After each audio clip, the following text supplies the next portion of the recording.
Beleza. Vamos lá, irmãos. É o seguinte. Antes de tudo, e sempre acima de tudo, que a graça e a paz do nosso Senhor Jesus seja com cada um de vocês, queridos. Nós estamos aqui, a gente precisa sempre lembrar disso, né? Estamos aqui diante do Senhor, na presença do Senhor, para falar do Senhor. Então é sempre fundamental que a gente o traga à memória sempre. Vamos orar? E a gente faz isso de novo, porque a gente não consegue falar do Senhor sem o Espírito de Deus. A gente precisa do Espírito de Deus. Então vamos pedir que Ele seja conosco. Muito obrigado, Senhor, por tudo que nós já vivemos aqui hoje de manhã. Obrigado porque o Senhor é bondoso conosco, Pai. O Senhor renova a sua aliança com a gente, renova a tua graça. Obrigado porque a gente pode estar em contato com os nossos irmãos, nossas irmãs.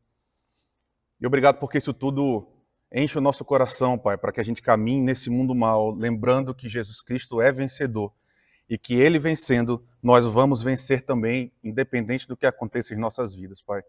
Imprime essa esperança em nossos corações, para que a gente viva nesse mundo com um olhar altivo por Tua causa, Senhor, confiando nos Teus méritos, na glória que é Tua. Então lembra a Tua igreja, Senhor, que nós estamos caminhando para um reencontro contigo e que isso vai encher o nosso coração de uma alegria que não vai acabar, Senhor. Muito obrigado por isso. Ser conosco nessa manhã é o que te pedimos em nome de Jesus. Amém. Irmãos, a gente hoje está na lição número 8, se eu não estou equivocado. E aí, a revistinha, ela batizou de Lazer e Esportes. E eu não sei se vai ficar muito chateado comigo, mas eu não gostei muito desse nome, eu mudei, tá? Então, hoje a gente não vai falar sobre lazer e esportes. Eu coloquei um título que talvez ajude mais, ou talvez atrapalhe, não sei. Mas descanso. Eu nem queria falar muito de futebol, porque para os que me conhecem sabem, eu acordei meio chateado, mas tudo bem. Descanso. Um imperativo gracioso. Por quê? O que é um imperativo, irmãos? Uma ordem. Descansar é uma ordem, não é? Mas a gente normalmente liga ordem com um aspecto negativo, como se, uma vez que uma ordem é dada, a gente só faz porque foi mandado. Se não fosse mandado, a gente não faria. Então, parece que aquilo que a gente faz por causa de uma ordem é sempre uma coisa ruim, que a gente não queria fazer. Por isso, gracioso.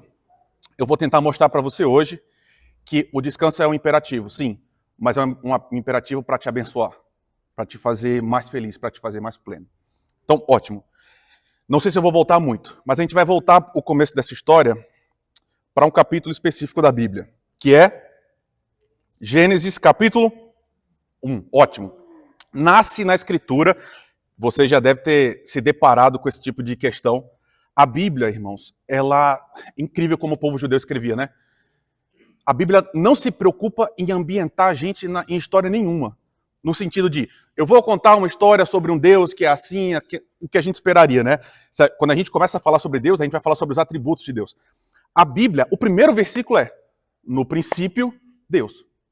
E vai para frente. Então, um judeu, ele já de cara pressupõe que esse Deus existe e daí para frente ele vai agir. Primeira ação de Deus, então, é criadora. E isso, irmãos, tem muito mais implicações do que a gente normalmente entende.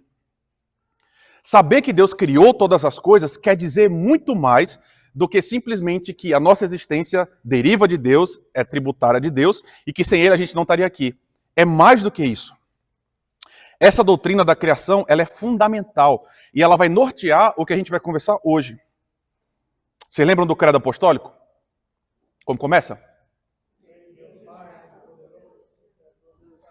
Olha só, creio em Deus Pai, Todo-Poderoso, aquele que é o Criador dos céus e da terra. Então, irmãos, de novo, repetindo, para além da ideia de que as coisas derivam de Deus, tem uma outra noção na criação que eu estou sempre voltando a ela porque parece que a gente esquece.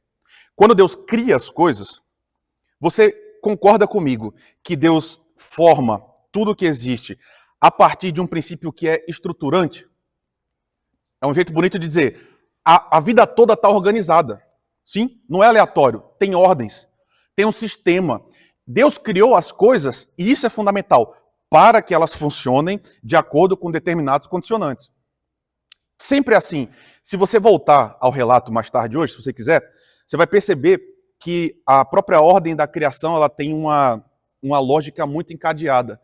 Primeiro Deus cria os habitats e depois ele preenche esse habitat com as coisas que foram criadas para aquele habitat. Então, primeiro o mar e o céu, animais aquáticos e aves. Depois a terra. E aí, primeiro as plantas, alimento, depois os animais. Então, o que eu estou querendo dizer é, Deus cria essa estrutura e ordena as coisas. Então, você e eu vivemos num mundo que é organizado. A gente vive num mundo estruturado, que funciona de acordo com determinadas regras. Ou seja, aqui é um fluxograma qualquer, tá? Eu peguei na internet só para te dizer. Os processos que a gente vê todo dia acontecendo, eles foram feitos, eles foram pensados numa mente que veio antes de nós, que é mais inteligente do que a gente. E que dá sentido a todas essas coisas, que estrutura todas as coisas. Ou seja, tudo que existe no mundo, tudo, foi criado com uma função específica. E serve também a um propósito específico. Claro, a reunião de todas as coisas serve para dar glória a Deus. Sim, claro. Mas você entende que uma maçã existe com um propósito específico? Ou, na verdade, alguns propósitos específicos? Um deles é alimentar outros animais. Outro é servir de ambiente para a semente, para depois gerar novas macieiras e novas maçãs. Estão olhando para mim com a cara assim, quando é que a gente vai chegar? Vai ficar claro, eu imagino, daqui a pouco, certo? Só me acompanhe. O que eu quero dizer para você é o seguinte, cada processo que existe no mundo, ele só vai chegar num fim que seja produtivo se toda a sequência que Deus criou para que esse processo aconteça seja observado. Óbvio, né? Concorda? Então, exemplo, para que a gente tenha, um cachorro adulto saudável, o que precisa acontecer? A gente tem primeiro a fecundação dos, entre aspas, pais deles, né? Não vou falar de pai de pet, certo? Os pais dos cachorros mesmo, cachorro, gera um cachorrinho. O que precisa acontecer? Ele vai se alimentando com o tipo de nutriente certo, concorda? Porque aquilo que alimenta uma girafa não alimenta um cachorro. Então, ele vai se alimentando, o seu corpo vai se desenvolvendo até que a gente chegue, então, num cachorro adulto saudável. Qualquer que seja a coisa intermediária que a gente interrompa, necessariamente a gente não vai ter o produto final. Certo? Quando a gente fala da criação, então alguma coisa é fora de nós mesmos, além de nós mesmos, perdão, tem que passar aqui, né? Essa coisa fica um pouco mais abstrata. A questão, irmãos, importante é aqui que a gente começa a conversar e aqui que as coisas começam a ficar bastante complicadas para nós. Você e eu fomos criados por esse mesmo Deus que criou todas essas outras coisas a partir de determinados condicionantes. E a gente só consegue existir no mundo se a gente obedece esses condicionantes. Isso é óbvio para todo mundo? Você foi projetado, meu irmão. Minha irmã, você foi projetada. Você tem um manual. Tem um conjunto de regras que fazem com que você seja uma pessoa que funciona. Sem que essas regras sejam obedecidas, a gente simplesmente para de funcionar. E a gente começa a ficar doente. Na verdade, esse é o sentido de doença, né? O que é uma doença? É quando você não consegue atingir aquilo que você foi criado para ser, seja em qualquer aspecto da sua vida. Então, a gente precisa obedecer esses processos para que aquilo para o qual nós fomos criados aconteça. Qualquer coisa que mude aí no meio, necessariamente a gente fica doente. Vamos para exemplos? O que acontece se você comer mais de 2.500 calorias por dia, em média? Eu nem preciso te falar, você está vendo o que acontece, né? Olhou para mim, você entende. Se você comer mais do que isso, necessariamente o que vai acontecer, isso obviamente no final dessa jornada, é obesidade. Certo? E obesidade é doença, irmãos. Ainda é doença, certo? E o seu corpo fica doente, sua mente fica doente também, e tudo começa a dar errado. Ok. Quando a gente pensa em matéria, em corpo, a gente consegue entender isso. Ok, se você beber urânio, você sabe o que vai acontecer. Beleza. Contudo, para esse plano maior das nossas experiências diárias, isso também é verdade, irmãos. E olha como isso muda a forma como a gente olha para Deus, olha para a lei e olha para nós mesmos. O que vai acontecer se você tiver vários parceiros sexuais diferentes? Promíscuo. O que acontece? Ok, vai ficar doente. Então, ok, corre o risco de ficar doente. Então, assim, um dos efeitos é doenças sexualmente transmissíveis. Mas tem mais, irmãos. Foi um que eu coloquei aqui. Você tem filhos indesejados. Se você tem vários parceiros sexuais, assim, se você é promíscuo, você tem problemas, inclusive, de autoimagem. Você não consegue entender direito quem você é e quem as outras pessoas são. De novo, doenças sexualmente transmissíveis, a gente tem filhos indesejados. De novo, a gente tem a dissolução de laços de família. Não é? Você não consegue construir com uma pessoa o nível de relacionamento que é necessário para que a atividade sexual se dê. Fala.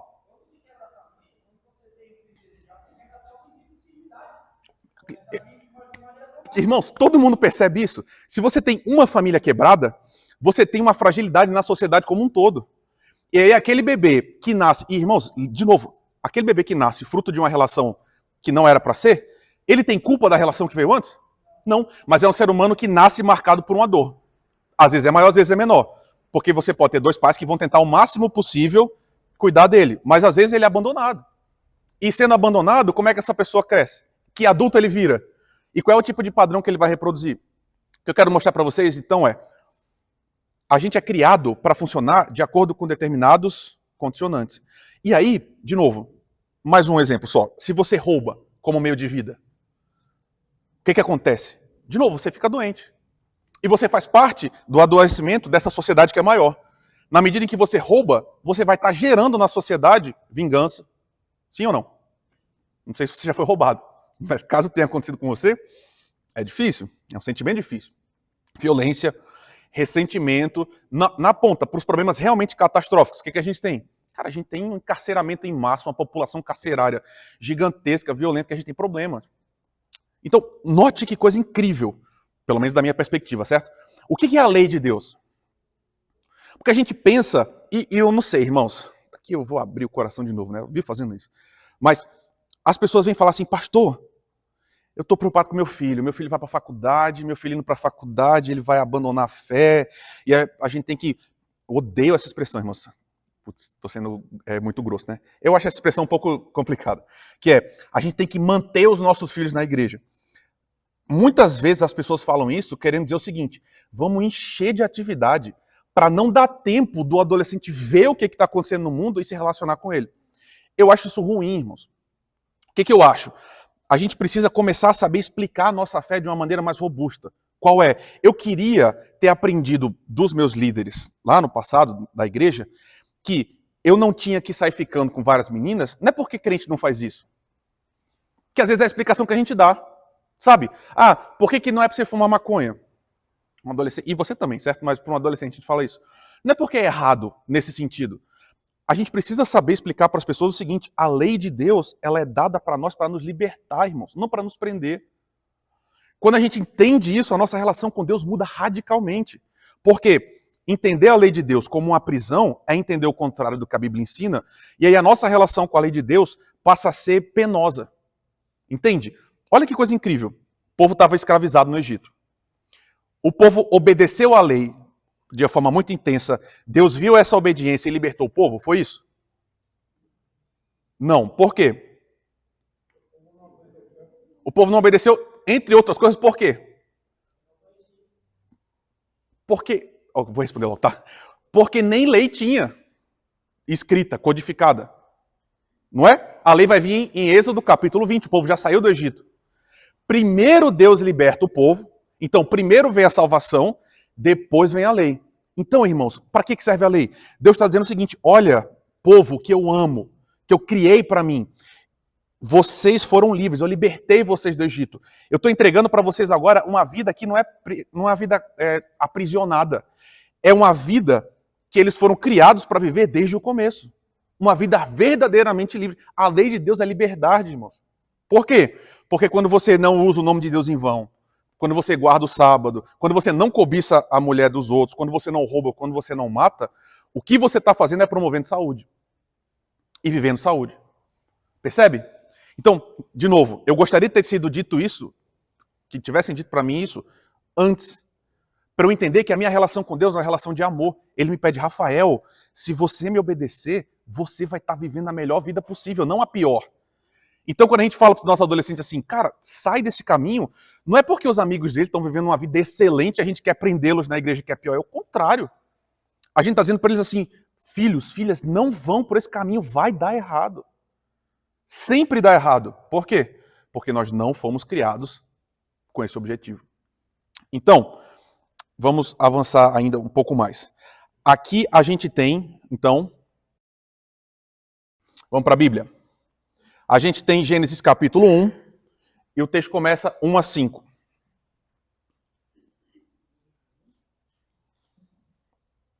Se você tiver com a sua Bíblia aberta aí, você tem, no princípio, Deus criou os céus e a terra. Era a terra sem forma e vazia, trevas cobriam a face do abismo, e o Espírito de Deus se movia sobre a face das águas. Disse Deus, haja luz, e houve luz. Deus chamou a luz dia, e as trevas chamou noite. Passaram-se tarde e manhã, esse foi o primeiro dia. Ok, a gente tem esse padrão sendo repetido várias vezes, até que a gente chega em 31. E Deus viu tudo o que havia feito, e tudo havia ficado muito bom. Olha que coisa, nos padrões anteriores para os outros dias, Deus viu e ficou bom. Deus viu e ficou bom. Quando chega aqui, ele viu tudo, e tudo ficou muito bom. Passaram-se tarde e manhã, esse foi o sexto dia, e assim foram concluídos os céus e a terra, e tudo o que neles há. Irmãos, olha que coisa importante. A gente tem aqui, então, a Escritura mostrando para nós o padrão de criação de Deus. Deus cria todas as coisas, ele acabou. Ele olha e fala, tudo ficou muito bom. Esse foi o sexto dia. E assim ele terminou tudo. Ótimo, a criação está terminada. O que vem em seguida? A criação do homem já foi. Descanso. E aqui está o grande nó para a gente. Mas beleza, vamos voltar. A gente tem aqui diante de nós o relato da criação. E aí, quando Deus termina, vem os textos, irmãos, que aí agora a gente vai começar a conversar de verdade, certo? Capítulo 2, versículos 2 e 3. Você vai me explicar, certo? No sétimo dia, Deus já havia concluído a obra que realizara. E nesse dia descansou. Abençoou o sétimo dia e o santificou, porque nele descansou de toda a obra que realizara na criação. Antes de qualquer coisa, vocês entendem esse texto? Depois de falar a criação inteira, a gente chega e vê a conclusão. Deus olhou e falou, é muito bom, terminei tudo. E aí o texto vem e diz que Deus descansou, abençoou esse dia, porque nele descansou de toda a obra que ele realizou. Essa é a pergunta. Vocês aqui são presbiterianos. Se eu for fazer aquela pesquisa, é tipo assim, quem aqui tem mais de 10 anos de escola dominical, de 20, não sei o quê? Então você já sabe. Você vai ter que me explicar. O que quer dizer que Deus descansou? Vai. Essa é uma possibilidade. Deus está contemplando a criação. Deus fica cansado, irmão? Sim ou não? Por que não? Ok.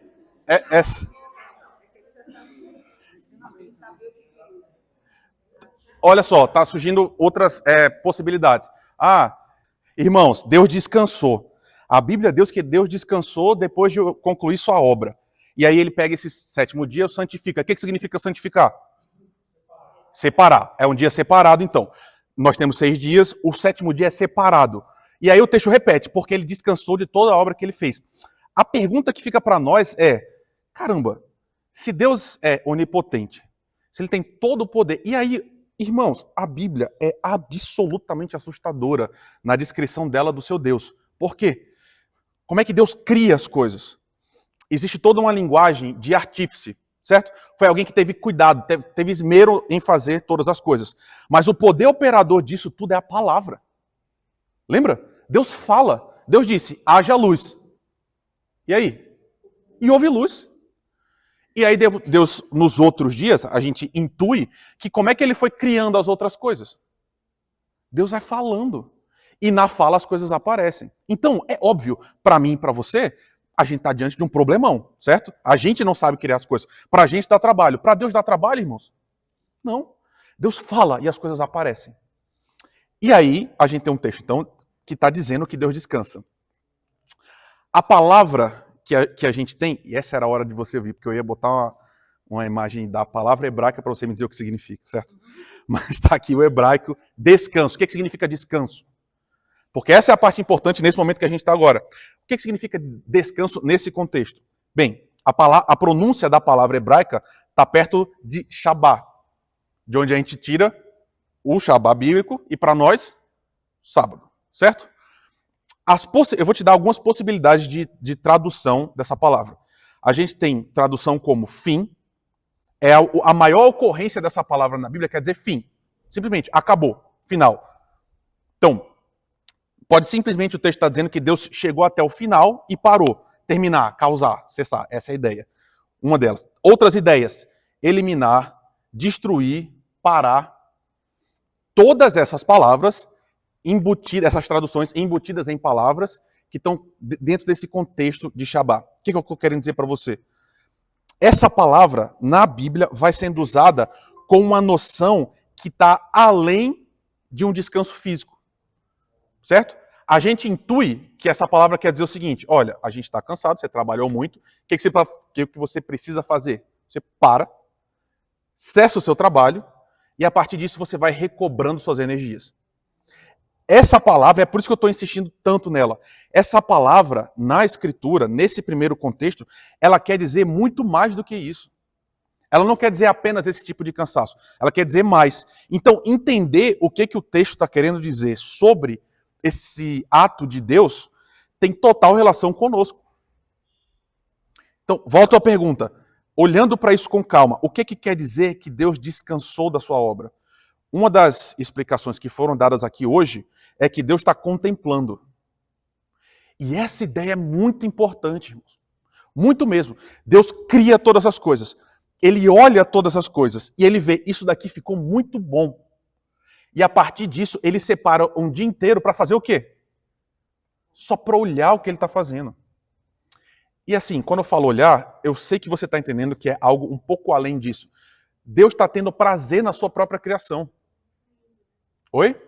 Usufruindo, é tipo isso. É uma palavra que, assim, eu acho ela muito bonita, que é fruição. Deus está fruindo daquilo que ele criou. E isso só... Fala, meu irmão. Perdão, não peguei o final. Era o quê? Sim, exatamente. Deus é um princípio formador. Isso. Eu acho essa cena e essa ideia também em si mesma muito bonita. Deus cria. Quando ele cria perfeito. E ele olha para a sua criação e diz, isso daqui ficou bom demais. O que Deus faz agora? Ele tem prazer na criação que ele mesmo gerou. Irmãos, eu não vou adiantar, eu vou segurar o que a gente vai fazer, mas pelo amor de Deus, perceba como isso é importante. O próprio Deus eterno tem prazer na sua própria criação, certo? Deus cria, olha para aquilo que ele criou e fala assim, cara, isso aqui é bom demais. E aí ele passa um tempo se deleitando na sua própria criação. Então, olhe, perceba. É importante, vou ler alguns comentários, isso aqui eu extraí exatamente de alguns comentários específicos. É importante notar que o descanso de Deus não implica fadiga ou a necessidade de se recuperar, uma vez que Deus é frequentemente visto como transcendente, não limitado pelas experiências humanas. O descanso de Deus significa a conclusão de um processo criativo. Ele enfatiza que tudo foi feito de acordo com o propósito e a ordem divinos. O descanso de Deus, então, pode simbolizar paz, satisfação com a criação, sugerindo um estado harmonioso desse ser no universo. Mas aqui, irmão Paulo, é apenas uma aproximação quase temática. O que eu quero dizer? Duas obras acabaram, a de criação e a obra de Jesus, que acaba, é a obra de restauração dessa vivência com Deus que foi perdida no jardim. Porque Deus criou o mundo é perfeito, o ser humano está se relacionando com ele de forma perfeita, o ser humano cai e rompe a ligação. A obra que Jesus termina na cruz é essa obra de religação. E inicia uma obra que ainda há de ser completa, né? Que é a restauração de todas as coisas, que a gente vai ter só em Apocalipse. Talvez você esteja achando incrivelmente teórico o que eu estou falando, mas eu vou te apertar um pouco mais para a gente ver uma última coisa antes da gente conversar sobre o que é importante para a sua vida. Você não vai conseguir ver, óbvio. Abra sua Bíblia, por favor, Êxodo capítulo 20. Vamos dar uma olhada na lei. Êxodo capítulo 20, versículo 8 até o 11. Então, lembra essa operação que eu te falei? O povo estava escravizado, Deus vê a escravidão do seu próprio povo, Deus percebe o sofrimento dele, ele diz, eu vou agir, eu vou invadir a vida desse povo, vou mudar a sua vida. Então, faz isso, e agora vem a lei. A gente está na lei que foi dada por Deus depois da salvação. Alguém lê para mim, por favor? 8 até o 11, bem alto. Aqui a gente tem um problema. E quem vai... Olha aí, irmãos. É bonito, né, a palavra? Shabá, obrigado. Eu sabia que a gente tinha hebraístas aqui. Olha só as ocorrências na Bíblia. Olha, cada cor dessa é uma possibilidade de tradução dessa mesma palavra, certo? Aqui, irmãos, um brevíssimo comentário. Eu estava conversando com o irmão Paulo quinta-feira, e ele estava dizendo isso, né? Que às vezes os pastores usam uma empáfia de quem vem no seminário, quase como dizendo assim, se você não sabe hebraico, você não sabe ler a Bíblia. Não tem nada a ver, certo, irmãos? A Bíblia que está na sua mão, ela é mais do que suficiente para tudo que Deus quer comunicar para você, para a sua salvação e para a sua graça do seu dia. Tudo. Aqui a gente está só refinando algumas ideias. Porque, bem, não vou explicar não, mas é importante, certo? Olhar para o hebraico às vezes ajuda a gente a entender detalhes. Mas essa Bíblia que está na sua mão é mais do que suficiente para você ser salvo e ser feliz. Então, olha só. Aqui eu vou voltar só um pouco para te mostrar. Olha alguns versículos. Aqui tem o primeiro descansou, o segundo descansou, o segundo cessou. Frio e calor, verão e inverno, dia e noite jamais cessarão. Poderia ser jamais descansarão também, no sentido de acabou. Enfim.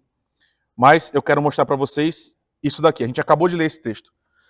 Lá na frente, então, Deus diz, povo que eu amo, agora vocês vão ter que lembrar dos sábados. E o texto está dizendo claramente para nós, esse dia vocês não vão poder fazer trabalho nenhum. Nem você, nem os seus filhos, nem suas filhas, nem os seus servos, nem suas servas. Nem os teus animais, nem os estrangeiros que morarem em tuas cidades. Por quê? Por que não pode? O texto diz, em 6 dias o Senhor fez o céu e a terra, o mar e tudo que neles existe, mas no 7º dia descansou. Portanto, o Senhor abençoou o 7º dia e o santificou. Você percebe por que a gente gastou tanto tempo olhando para a cena da criação para chegar aqui agora? Se você não percebe, meu irmão, minha irmã, a gente precisa melhorar o nosso calvinismo. A gente precisa melhorar muito a nossa compreensão do que é a igreja reformada, porque vai muito além de só predestinação. Muito mais. O que eu quero dizer?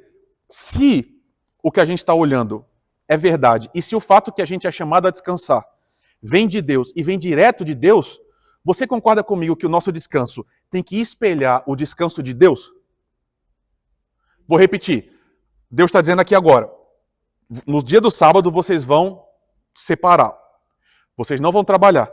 Por quê? Porque Deus fez a mesma coisa. O texto está dizendo, lá no começo Deus fez a mesma coisa, então vocês vão fazer a mesma coisa agora. Mas a gente entende, quando a gente lê esse texto, que descansar para nós é só descansar.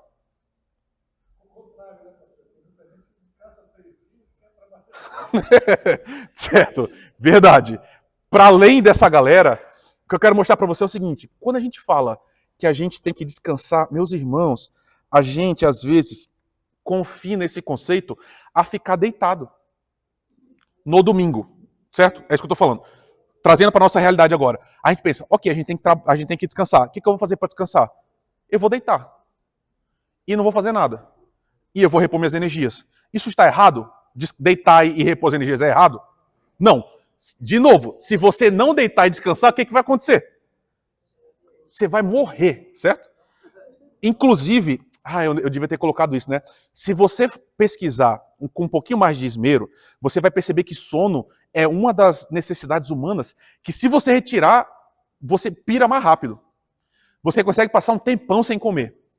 Você consegue até passar 3 dias sem tomar água, uma pessoa normal. Mas sem dormir, você começa a enlouquecer rapidamente.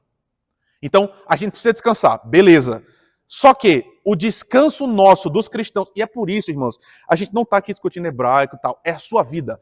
Daqui para frente que eu quero chamar a sua atenção para o descanso é isso. O seu descanso tem que espelhar o descanso de Deus. No nosso caso específico, tem uma coisa que é diferente, que é recompor as energias, né, para a mente poder voltar. E você não consegue fazer isso trabalhando, certo? Pelo amor de Deus, meu querido irmão, minha querida irmã. Se você diz para mim assim, pastor, eu amo trabalhar, eu descanso trabalhando, isso é verdade? Não, você está viciado em trabalhar. Desculpa a sinceridade, certo, irmão? Mas, e algumas pessoas, elas até conseguem ir a vida toda fazendo isso, certo? Tem gente que é assim, irmãos. Tem gente que, vocês sabem disso, que tem super-humanos de verdade, né? Vez ou outra, tem uma notícia no Globo aí, que o cara, sei lá, correu 3 mil quilômetros no mês. Tem gente que é assim, mas você não consegue, certo? E a maioria de nós não consegue descansar trabalhando. Então, você tem que parar de trabalhar para se recuperar. Só que, é só isso? Essa é a pergunta. É só isso? Essa é uma ideia fundamental. Esse é um descanso em que Deus vai nutrir a gente. Ótimo. A gente precisa ter mais no nosso descanso que só ficar parado. O que é isso? A partir de Gênesis 1, que a gente acabou de ver. 2, no caso. É aqui que você precisa conectar as coisas, irmãos. É por isso que eu estou dizendo. É aqui que a gente precisa ser mais calvinista do que a gente é. O que está faltando no nosso descanso? A partir do descanso de Deus. O contemplar, meu irmão, minha irmã. O seu descanso tem que ter contemplação. Só que, quando a gente fala isso, o que vem na sua mente? Um monge, imagina, né? Um monge que está assim, naquela negócio de e fumaça, e contemplar. É isso que a Bíblia chama de contemplação? Esse é o contemplar de Deus? Não. Como é que Deus contemplou? E aí Deus lidou.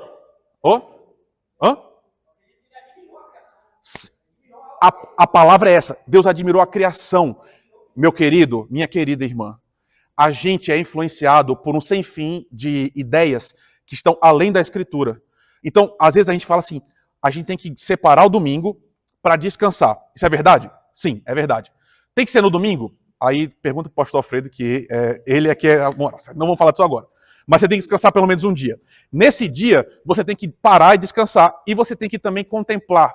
Quando a gente fala isso, as pessoas pensam um pouco, as pessoas imaginam que é o seminário, né? Que no seminário a gente chega e tá todo mundo de hobby, assim, ó, andando assim, flutuando pelo seminário, cantando canções e coisas hebraicas. Não é isso não, irmãos. Não é isso não.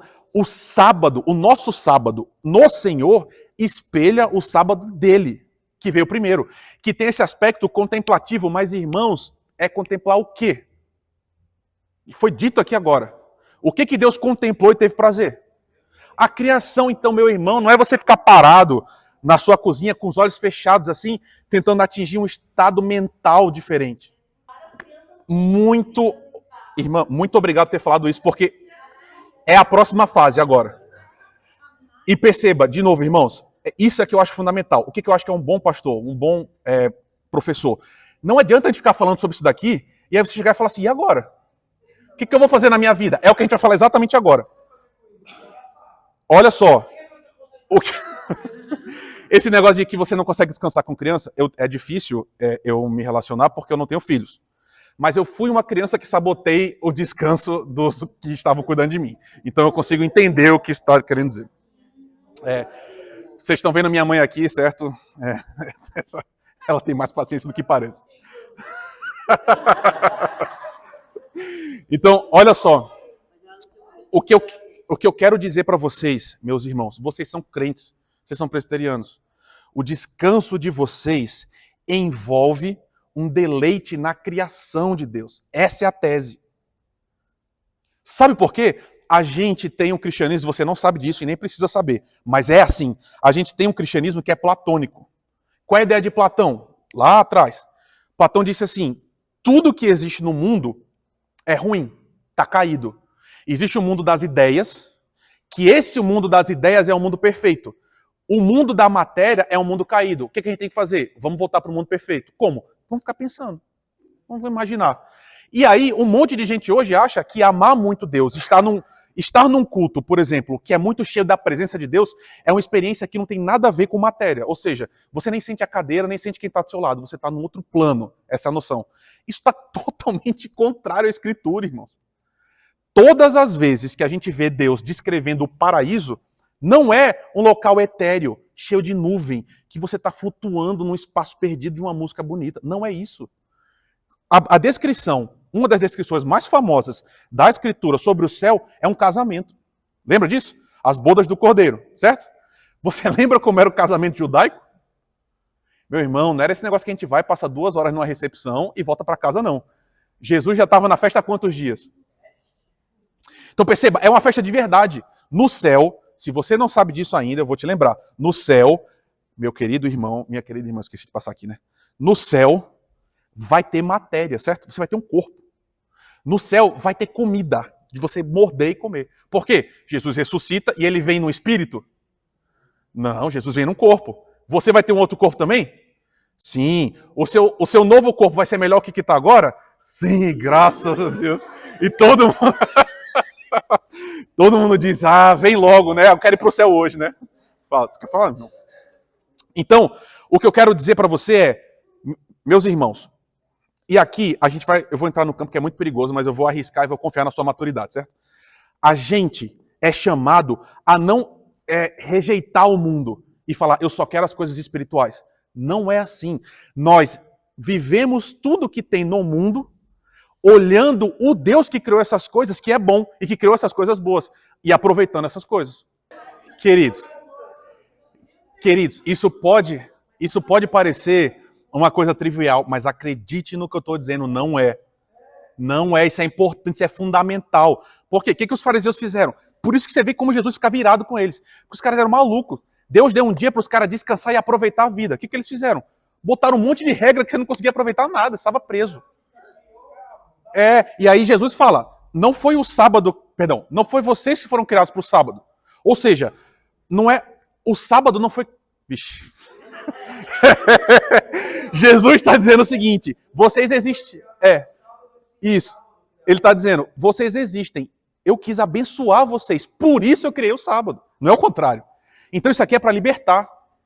Vamos agora ao foco, que tem a ver exatamente com o que o Marcelo acabou de falar. Meus irmãos, quer ver como é que o seu pensamento ainda é cativo dessas ideias que a gente falou até agora?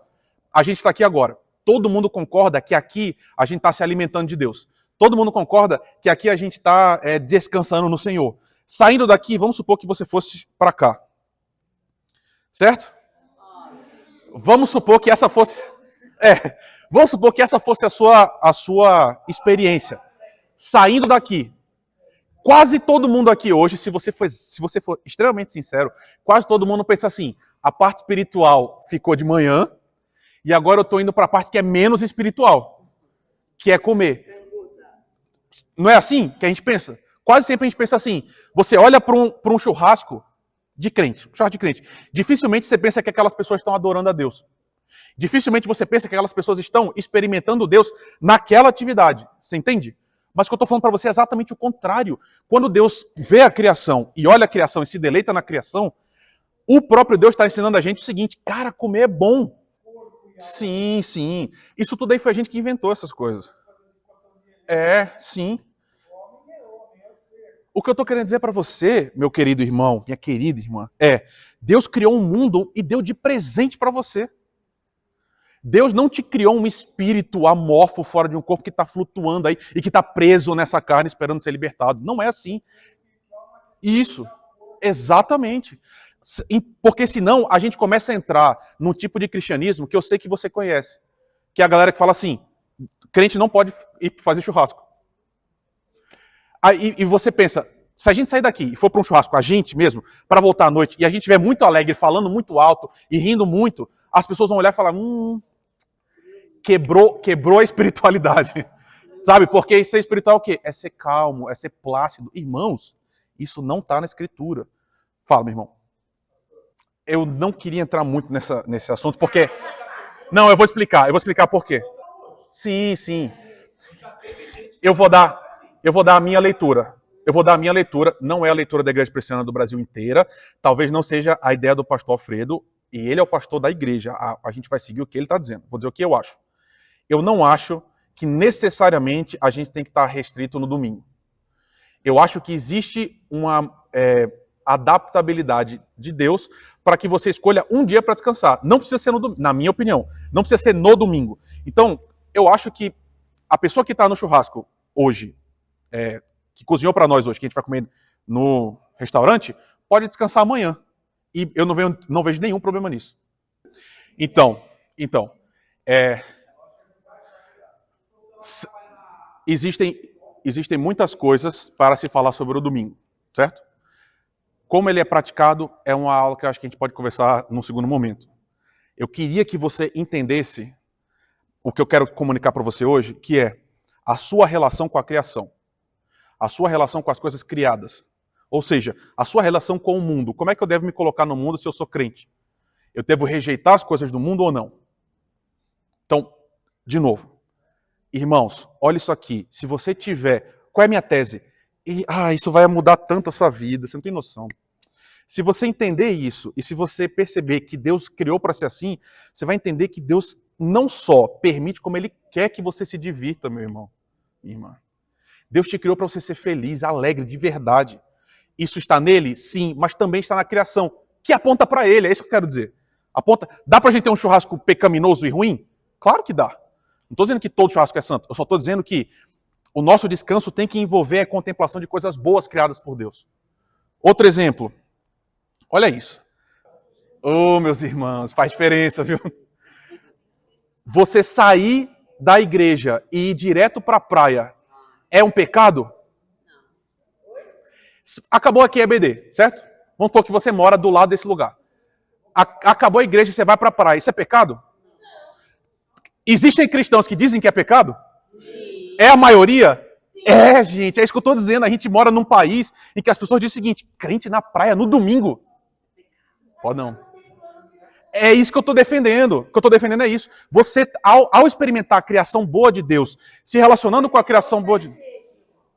Depois da igreja. Beleza. Mas é isso. Você foi criado para ter prazer na vida.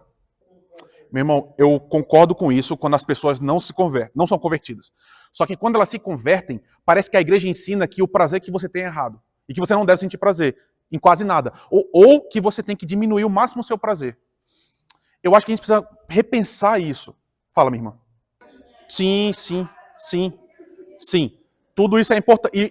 Irmãos, vocês percebem? Eu não sei se vocês estão entendendo o que está acontecendo, mas quando a gente toca nesse assunto, tá todo mundo preocupado assim. Não, pastor, calma. A gente não pode se divertir tanto assim não também. A gente tem que vir na igreja. Então, é isso que eu estou querendo dizer. A gente tem que ter um equilíbrio mesmo. Por quê? Você não pode abandonar isso daqui, esse local, e sair contemplando a criação, porque quando a gente faz isso, a gente se afasta do Criador. A gente começa a olhar para a criação e se relacionar com ela de uma forma equivocada. O que eu estou defendendo aqui é que a gente se relacione com essas coisas a partir do jeito que elas foram criadas para ser. Mais uma coisa, que aqui dá para ser feliz e dá para ser muito infeliz, certo, irmãos? Mas olha isso. Dá para ser feliz e dá para adorar a Deus indo para o jogo de futebol? Sim ou não? Isso aqui é só a memória de um tempo que não volta mais, irmãos. Infelizmente, acabou. E só sobrou isso aqui, só sobrou foto, não tem mais nada. A pergunta é, você pode ser crente num jogo de futebol? Indo no jogo de futebol, você pode adorar a Deus no sentido de, vendo a criação e contemplando aquilo, você perceber traços da imagem de Deus no jogo? Sim ou não? Dá, irmãos, claro que dá. Claro que dá. Não, mas olha só, olha que coisa curiosa. Irmãos, o que eu estou falando para vocês parece meio Galera, vamos respirar. Você vê coisas na cultura do futebol que são virtudes criadas por Deus. Você tem um senso coletivo que é realmente muito interessante. Você está junto com aquelas pessoas e você compartilha com elas alegrias, esperanças. Eu não estou dizendo que é tudo bom, claro que não é. Você pode ir para um jogo de futebol, isso é uma desgraça? Pode.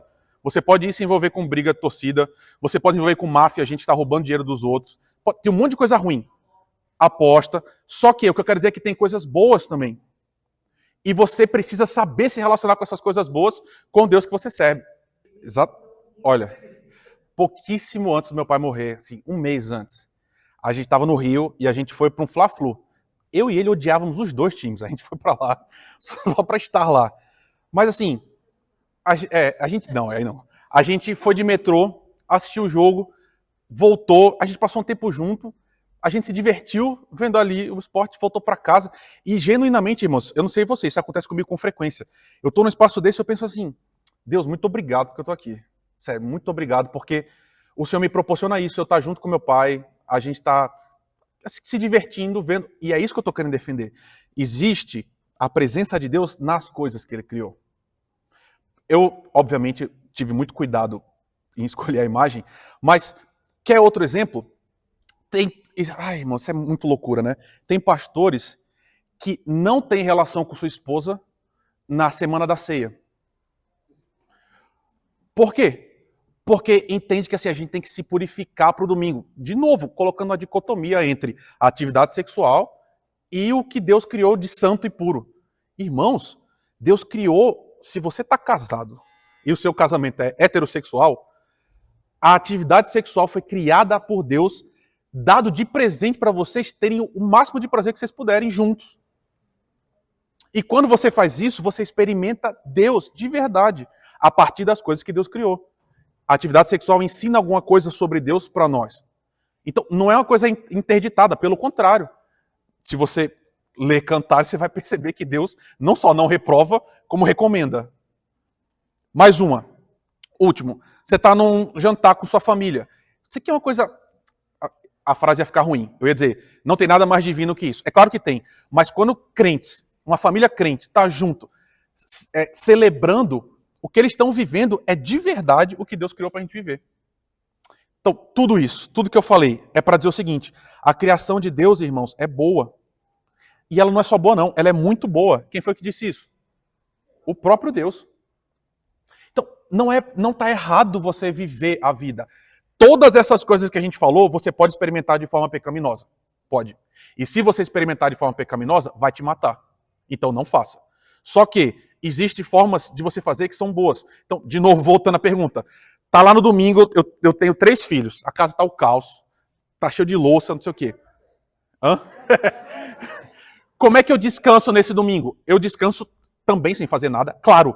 Mas quando você está sentado, você fala assim, beleza. Amanhã a gente vê isso. Mas quando você está sentado com seus filhos comendo e elas estão contando alguma piada, alguma besteira que criança fala, e você está rindo, vocês estão tendo uma experiência absolutamente contemplativa da criação de Deus que é boa em si mesmos. E Deus está lá e vocês estão experimentando a vida de Deus na família. Está descansando? Está descansando? As pessoas vão dizer, não está descansando. Mas a Bíblia ensina que sim, isso faz parte do descanso bíblico. Então, indo para o fim, certo? Porque é bom, se você puder comprar uma máquina de lavar louça, faça, deixa ela trabalhar para você, mas faz parte. Vamos lá. Olha só, para tentar mostrar para vocês que isso aqui não é invenção minha. Olha esse texto como ele é terrível do apóstolo Paulo. 1 Timóteo, capítulo 4. O Espírito diz claramente que nos últimos tempos, alguns abandonarão a fé e seguirão espíritos enganadores e doutrinas de demônios. Olha só, doutrinas de demônios e espíritos enganadores. Quais são? Ensinamentos vêm de homens hipócritas e mentirosos que têm a consciência cauterizada e proíbem o casamento e o consumo de alimentos. Olha o que o texto está dizendo. Que Deus criou para serem recebidos com ações de graças pelos que creem e conhecem a verdade. Pois tudo o que Deus criou é bom e nada deve ser rejeitado. Esse texto está falando de cocaína, irmãos. Deus criou cocaína e não deve ser rejeitado? Claro que não. Mas você está entendendo o que o apóstolo Paulo está dizendo? Exatamente. O apóstolo Paulo está dizendo o seguinte, olha, esses homens, eles trazem doutrinas de demônios e eles são mentirosos. Eles estão proibindo o quê? Casamento, que é a ideia do sexual. Ninguém se relaciona sexualmente mais, porque é impuro. Essa é a doutrina dos demônios. E que mais? Não vamos comer alguns tipos de alimentos. Por quê? Porque alguns tipos de alimento é impuro. Não, o apóstolo Paulo está dizendo que não. Tudo foi criado por Deus e deve ser abraçado por nós. Então, fechando, irmãos. Talvez essa aqui seja uma das partes mais importantes para você hoje. O nosso problema como sociedade, e a gente está numa cidade que enaltece isso, se você trabalha demais, e se você trabalha demais a ponto que você não pode descansar, e note como a gente está equivocado. A gente olha para a nossa vida e fala, mas eu descanso. Por quê? Porque eu dormi de ontem para hoje. Não é só isso. Se você vive um tipo de trabalho, uma rotina de trabalho, que não deixa você contemplar a criação, o que você está fazendo é transformando o seu trabalho num ídolo. Sempre. E desculpa, você vai me dizer que não, mas é porque não sei o quê. Mas Se você trabalha tanto a ponto de não conseguir aproveitar a vida que Deus criou para você, o trabalho é o seu Deus. Você só trabalha. Fala, meu irmão. Eu acho que é um texto que fala bastante sobre saibam que Deus controla todas as coisas e em todas as coisas acontecendo, a gente agradece porque essa sabedoria maior de Deus nos guia. Inclusive nesse assunto que a gente está tratando aqui agora. Porque eu acabei gastando mais tempo do que eu queria em outras coisas, né? Mas olha isso aqui. Se você trabalha demais, o que você vai sofrer? Em um grau ou outro. Estresse crônico, problemas mentais, sabia disso, né, irmãos? Vocês sabem. Depressão, doenças cardiovasculares. Se você trabalhar demais, seu coração para de funcionar. Tem noção disso? Enfim, burnout, né, tal, problema digestivo, sono. Por quê? Porque você não é isso, irmãos. Simplesmente você não é uma máquina. E você entende agora o que eu estava falando para você lá no começo? Você foi criado por Deus. Deus criou você e Ele colocou regras para que você funcione. Essas regras envolvem não trabalhar o tempo todo. O que nós estamos fazendo como sociedade é uma loucura total e completa. Por isso que está esse caos, explodiu esse caos de doenças. Porque a gente não para de trabalhar. E aí tem todas as desculpas, né? Ah não, mas isso, o futuro e não sei o quê. Gente, todas as vezes que nós, como cristãos, a gente não desfruta do descanso criado por Deus, o que a gente está fazendo é uma rebelião direta contra o próprio Deus. E está dizendo, a gente sabe mais. A gente conhece melhor nós mesmos. Então a gente vai trabalhar sem parar. Por quê? Porque a gente quer mais. A gente quer mais. E sabe, irmãos, não é a realidade de todo mundo. Não é. Mas talvez seja a sua. Você trabalha demais para quê? Você precisa de mais alguma camisa? Está te faltando alguma calça? Ou um sapato? Às vezes a gente trabalha para coisas que a gente não precisa. E não para de trabalhar. Olha isso aqui. Isso aqui são manchetes reais, certo? Tá aí, né? Síndrome de burnout acomete 30% dos trabalhadores brasileiros. Caramba, 30% é 1 em 3 pessoas. Nós somos quantos aqui? Sei lá, 40? Então, 13. É como se 13 pessoas entre nós estivessem doentes. E sabe, meu irmão, ainda bem que você falou isso, porque esse padrão que Deus cria para nós, Ele cria para a natureza também. Lembra disso? Quando o povo de Israel entra na terra, eles têm que descansar a terra. Por quê? Porque, caramba, Deus não criou as coisas para serem usadas o tempo todo. A gente tem que dar um tempo, tem que respirar. É assim, e olha, a gente cria tecnologia, a gente cria várias coisas, mas não muda o fato que a gente foi criado dessa forma. A tecnologia pode avançar o máximo possível. A gente precisa dar descanso a nós, aos nossos animais, aos nossos trabalhadores, à terra, tudo. Porque Deus criou assim. Olha isso daqui.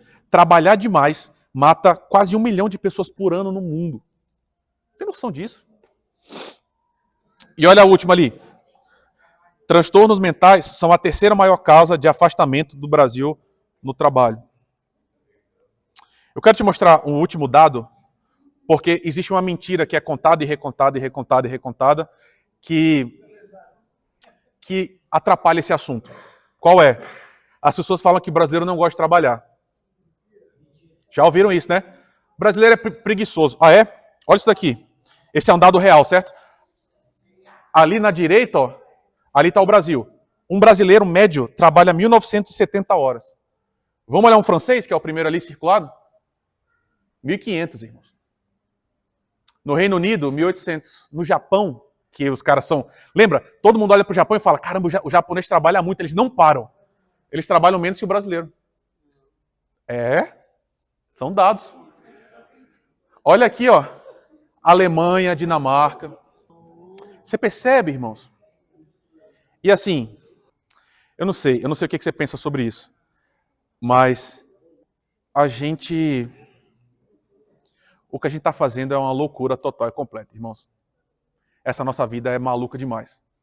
E quando a gente faz isso, e quando a gente obriga as pessoas a trabalharem nesse ritmo, o que a gente está fazendo é uma rebelião direta contra Deus. E sabe, nós somos cristãos, nós somos o povo que diz assim, Ele é meu Senhor, eu obedeço. E aí o que a gente faz? Trabalha igual os caras que não acreditam em Deus trabalham. Caramba! E é por isso que me dá uma agonia profunda, assim, quando eu olho para a minha própria vida, né? Se deixar, eu faço isso também, irmãos. Se deixar, eu fico estudando, de segunda a segunda, e... eu tenho um sofrimento muito intenso, porque o que Jesus falou é muito forte, né? Ele diz, por que é que você me chama Senhor, se você não vai me obedecer? Que é uma ótima pergunta, né? Se você não está disposto a obedecer Jesus Cristo, se você escolhe aquilo que você vai obedecer e deixa outras coisas de fora, por que você está aqui? E assim, eu sei que é uma palavra dura, é um jeito duro de dizer, mas essa é a verdade, irmãos. Por que a gente fica vindo aqui domingo após domingo, se a gente vai dizer assim, Jesus, o Senhor disse isso, mas eu não vou fazer não, vou fazer o que eu quero. Então eu vou trabalhar até morrer. Deixa eu falar uma última coisa, e aí a gente vai terminar. Meus irmãos, o mundo está doente. O mundo está doente. A gente está trabalhando demais. Como o irmão falou, às vezes a gente trabalha errado. E trabalha e não produz nada, mas fica lá perdendo tempo. Mas o fato é, a gente está vivendo num mundo que não permite que a gente tenha uma contemplação real da vida. E enxergar Deus nisso. Qual é a solução? É sempre a mesma, irmãos. Sabe, Jesus não chamou você para você se matar de trabalhar. Pelo contrário, Jesus entregou um descanso para você como uma bênção, para dizer o seguinte, olha, você só vai funcionar bem se você descansar. E repito, descansar descansando, certo? Se divertindo, gastando tempo com pessoas, criando relacionamentos reais, estando em família, todas essas coisas. Sem isso, você não vai conseguir viver bem. Então, eu acho que a gente precisa primeiro pedir perdão e mais, eu acho que a gente precisa, irmãos, resgatar uma noção que é muito básica no cristianismo, que é, cara, você precisa confiar em Deus, pô. Sabe? Talvez você trabalhe muito porque você acha que você precisa garantir o seu futuro. Cara, você pode trabalhar 2 vezes mais do que você trabalha agora e não garantir seu futuro. Porque o seu futuro não depende de você. Olha que loucura. Para um judeu, o dia começava às 6 horas da noite.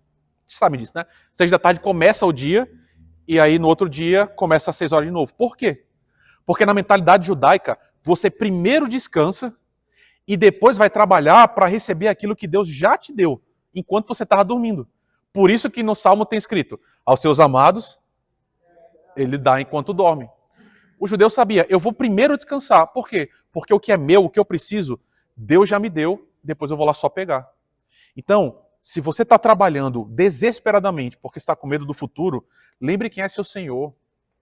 Confie no seu Senhor. Você não precisa virar uma máquina para garantir sua própria vida. Não precisa. Porque quem cuida de você é o Senhor. E olha o que a Bíblia diz. Hebreus. Porque se Josué lhes tivesse dado um descanso, Deus não teria falado posteriormente a respeito de um outro dia. Olha o que o texto diz. Assim, ainda resta um descanso sabático para o povo de Deus. Ainda resta, para mim e para você.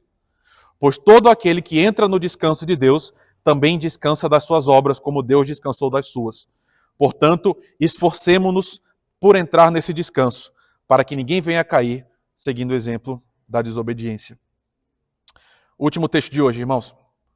Então eu ouvi uma voz dos céus dizendo, escreva, felizes os mortos que morrem no Senhor, de agora em diante. Diz o Espírito, sim, eles descansarão das suas fadigas, pois as suas obras os seguirão. A gente está aqui nesse mundo desgraçado, irmãos, e esse mundo é uma desgraça. Mas o Senhor separou um dia para nós que a gente vai descansar. E a gente vai descansar para sempre. E aí fica mais fácil entender o céu, né, irmãos? A gente não vai passar o céu o tempo todo deitado, porque você aprendeu hoje que descansar não é ficar sem fazer nada. Pelo contrário, a gente está indo para uma terra que não é mais um jardim. Que curioso isso, né? A gente não volta para o jardim, a gente vai para uma cidade que é perfeita, que tem ruas de ouro, que tem trabalho. No céu tem trabalho, o texto diz. Mas a gente vai trabalhar sempre na presença daquele que não vai estar mais longe da gente, irmãos. E a gente não vai ter mais essa fadiga que a gente tem hoje, porque o sol não vai mais nos oprimir, a gente não vai mais chorar, não vai ter mais doença, porque a gente vai trabalhar do jeito certo. E a gente vai trabalhar e descansar aproveitando essa coisa maravilhosa que Deus vai ter no céu. No céu, irmãos, eu acho que vai ter futebol. E você vai ficar chateado e falar, pastor, como é que pode? E eu vou estar falando, eu disse para vocês que futebol não era coisa tão ruim assim. Mas se não tiver futebol, vai ter churrasco. E vai ter praia. E vai ter... Hã? Vai ser churrasco vegano, eu esqueci de falar essa parte, certo, irmãos? É churrasco de milho e coisas assim. Eu tenho uma última coisa, eu tenho uma tese que no céu, quando a gente pegar uma maçã assim e comer, o gosto é de bacon, então vai ser uma coisa mais ou menos assim. Vamos orar? Senhor, muito obrigado, Senhor. Obrigado porque a gente aprende tanto quando a gente conversa uns com os outros, Senhor. Porque o que nós somos aqui é uma família tentando ouvir a voz do nosso Pai, que é a única voz que merece ser ouvida. Aquilo que a gente entendeu errado, Senhor, por favor, nos corrige. Reorienta o nosso olhar, porque o nosso desejo não é fazer aquilo que a gente quer, mas é ser um povo que está profundamente conectado contigo, Senhor. Um povo que te obedece, um povo que vive do jeito que o Senhor pediu que a gente viva, porque a gente acredita que assim a gente vai ser mais feliz, Pai. Por favor, ajuda os meus irmãos e a mim também a entender a importância da gente ter um descanso que é real, um descanso que é completo, e que a gente acredite no Senhor e que a gente possa colocar o nosso coração em Ti, sabendo que o nosso futuro está guardado por aquele que nunca dorme, Senhor. Muito obrigado por isso, Pai. Obrigado pelo Teu exemplo. Ser conosco, é o que nós te pedimos, em nome de Jesus. Amém.